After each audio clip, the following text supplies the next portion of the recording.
saya tahu BPJS Ketenagakerjaan itu dari beberapa tahun yang lalu, mungkin tahun 2020 atau 2021 seperti itu.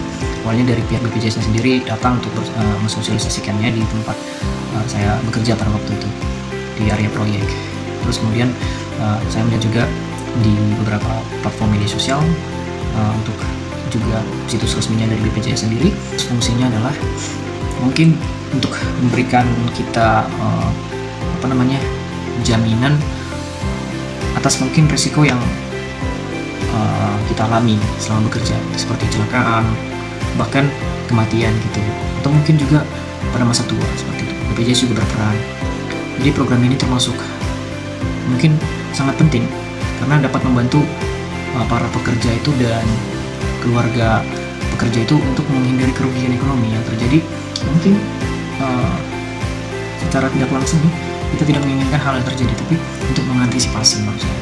Jadi kalau BPJS Ketenagakerjaan itu kan bentuk nyata ya dari perhatian daripada negara kita ini terhadap keselamatan dan juga salah satu perhatian mereka terhadap kesejahteraan para pekerja juga. Saya kemarin langsung daftar ya waktu itu. Mungkin kita kan langsung lapor ya kepada pihak BPJS atau ke pihak proyek tempat saya bekerja kemarin untuk mengurus atau mengklaim jaminan kecelakaan kerja gitu. Kalau JKK itu adalah jaminan kecelakaan kerja, jadi itu melindungi saya kalau misalnya saya mengalami kecelakaan selama bekerja, termasuk juga dalam proyek di lapangan, bahkan ketika berangkat atau pulang kerja mungkin semua biaya atau pengobatan bisa ditanggung oleh BPJS-nya. Kalau yang dibilang itu jaminan JKM ya, jaminan kematian, itu mungkin memberikan sedikit lah bisa dibilang santunan kepada keluarga saya kalau misalnya kata saya meninggal dunia, baik karena kecelakaan kerja maupun luka. Jadi ada jaminan gitu untuk keluarga yang ditinggalkan. Kalau yang JHT itu jaminan hari tua. Ini seperti kayak tabungan ya. Jadi kalau kita menyisihkan iuran, jadi setiap bulan itu nanti bisa diambil pada satu saat kalau misalnya kita nggak kerja lagi atau pensiun. Jadi diibaratkan tabungan, atau bisa dibilang juga menyiapkan ya hari-hari depan gitu. Menurut saya ketiga-tiganya itu sama-sama penting karena bisa dibilang saling melengkapi. Cuman kalau memang harus dipilih satu, yang paling vital itu sebenarnya kan BPJS Ketenagakerjaan itu kan harusnya JKK ya. Kerja informal seperti saya ini memang paling memerlukan sih sebenarnya untuk yang perlindungan semacam ini.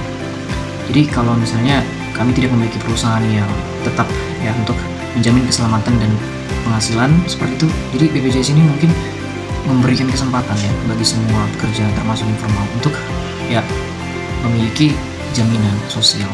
Saya menilai keberadaan BPJS Ketenagakerjaan ini positif ya. Jadi program ini betul-betul memang membantu para pekerja dari berbagai kalangan, termasuk yang pekerja kasar, serabutan. Jadi kan dulu banyak pekerja seperti saya ini yang tidak punya jaminan apapun. Tapi sekarang pun ya saya bersyukur kalau memang sekarang kami bisa mandiri mendaftarkan dan mendapatkan perlindungan. Mungkin dikurangi pemahaman dan rasa percaya dari sebagian pekerja yang informal seperti saya. Jadi banyak yang belum tahu kalau mereka bisa daftar mandiri tanpa harus lewat perusahaan. Terus juga selain itu ada juga yang merasakan penghasilannya tidak tetap. Jadi mungkin mereka khawatir tidak bisa membayar iuran rutin. Padahal kalau misalnya mereka tahu manfaatnya, mereka mungkin bisa lebih sadar bahwa perlindungan ini bisa dimaknai jauh lebih penting dibandingkan biaya kecil per bulannya.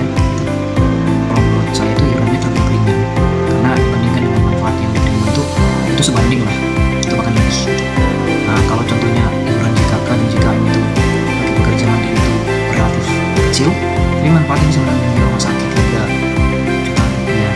Jadi itu sangat menguntungkan bagi para pekerja informal. Dan perlu ditingkatkan itu mungkin kemudahan pendaftaran dan pelayanan bagi pekerja di lapangan. Terus selain itu bisa juga dikembangkan sistem pembayaran iuran yang mungkin harusnya lebih fleksibel gitu. Misalnya bisa bayar mingguan atau per proyek agar cocok untuk penghasilan pekerja harian.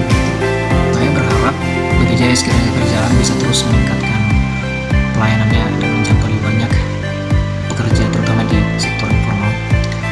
Saya juga berharap ya kalau kedepannya ada integrasi yang lebih baik antara BPJS dan dunia kerja informal, misalnya melalui asli atau komunitas pekerja.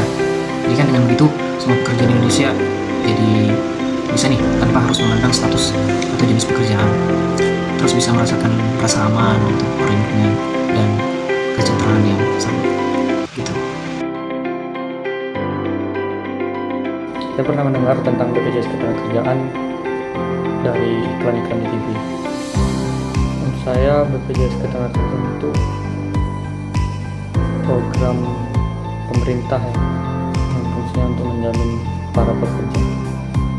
Untuk saat ini saya belum terdaftar pada BPJS Ketenagakerjaan.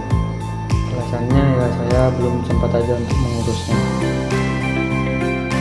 Sampai saat ini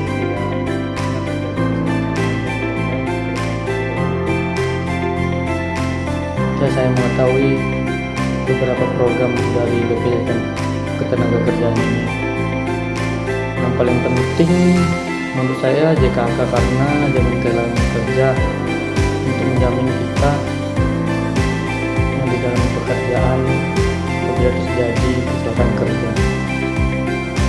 Menurut saya sangat dibutuhkan pekerja informal. Tanggapan saya tentang keberadaan BPJS ini cukup baik. Untuk pendaftaran sendiri paling cara pendaftaran dan juga akses pendaftarannya, menurut saya masih tergolong ringan untuk iuran BPJS Ketenagakerjaan sendiri. Saya yang perlu diperbaiki supaya mudah diakses, paling cara pendaftarnya dibuat lebih simpel. Mungkin kedepannya akan lebih baik untuk menjamin para pekerja sehingga para pekerja tidak khawatir dan bisa fokus dalam pekerjaannya.